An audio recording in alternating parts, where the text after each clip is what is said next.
Hello friends, मैं आनंद कुमार मिश्र आप सबका स्वागत करता हूं अपने बिल्कुल नए यूट्यूब चैनल स्टडी एरिया पर। हम अपने पहले वीडियो में वर्णन करेंगे कक्षा 10 के सामाजिक विज्ञान के इतिहास वाले पोर्शन के पहले पाठ यूरोप में राष्ट्रवाद का उदय। इसमें सबसे पहले हम देखेंगे राष्ट्रवाद क्या है या राष्ट्रवाद का क्या तात्पर्य है। राष्ट्रवाद एक ऐसा शब्द है जो हमारे सामने बार बार आएगा, इसलिए सबसे पहले हमें इसे समझने की आवश्यकता है। ये एक महत्वपूर्ण प्रश्न भी है परीक्षा की दृष्टि से, इसलिए सबसे पहले हम समझेंगे कि राष्ट्रवाद किसे कहते हैं या राष्ट्रवाद से क्या तात्पर्य है। अपने राष्ट्र के प्रति प्रेम या लगाव की भावना को राष्ट्रवाद कहते हैं।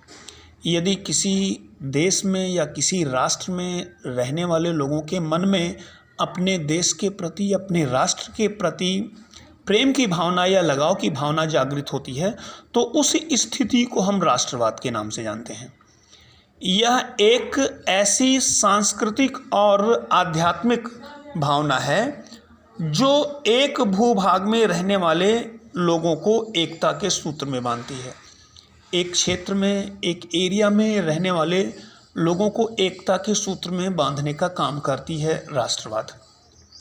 लोगों को एक राजनीतिक संगठन में बंधे रहने की प्रेरणा देती है राष्ट्रवाद की भावना।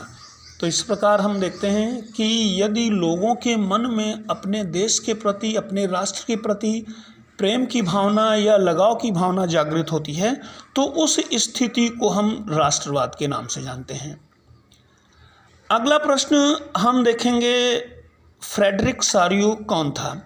इनको समझने से पहले हम कुछ और समझते हैं कि किसी भी देश में यदि कोई राजनीतिक क्रांति होती है या एकीकरण की प्रक्रिया होती है या स्वतंत्रता संग्राम होता है, तो वहाँ के जो दार्शनिक होते हैं, विद्वान होते हैं, लेखक होते हैं, साहित्यकार होते हैं, चित्रकार होते हैं, उनके भी महत्वपूर्ण भूमिका होती है। ऐसे विद्वानों में नाम आता है सबसे पहले फ्रेडरिक सारियू का। फ्रेडरिक सारियू ने फ्रांस में राष्ट्रवाद की भावना का उदय करने में महत्वपूर्ण भूमिका निभाई थी। फ्रेडरिक सारियू एक फ्रांसीसी चित्रकार थे। इनका जन्म 17 जनवरी 1807 ईस्वी में फ्रांस के पेरिस नगर में हुआ था। इन्होंने 4 चित्रों की एक श्रृंखला बनाई थी, जिसमें इन्होंने सपनों का एक संसार रचा था, जिसमें लोकतांत्रिक और समाजवादी गणतंत्रों का पूर्ण विश्व की कल्पना की गई थी। यानी इन्होंने एक ऐसा 4 चित्रों की एक ऐसी श्रृंखला बनाई थी जिसमें ये कल्पना की गई थी कि भविष्य का संसार कैसा होगा, भविष्य के संसार में लोग कैसे रहेंगे। इन्होंने एक कल्पना की थी।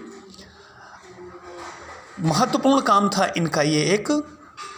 तो इस प्रकार हम देखते हैं कि फ्रेडरिक सारियू एक महत्वपूर्ण व्यक्ति थे फ्रांस में राष्ट्रवाद की भावना को विकसित करने में। तो ये 2 प्रश्न आज हम लोग देख रहे हैं, दोनों महत्वपूर्ण प्रश्न हैं।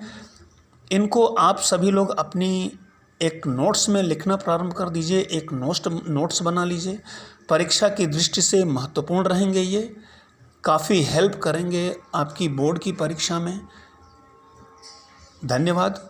आगे के वीडियो देखने के लिए हमारे इस चैनल को सब्सक्राइब कर दीजिए, ताकि आप नए नए वीडियो देखते रहें, नए नए वीडियो प्राप्त करते रहें। धन्यवाद।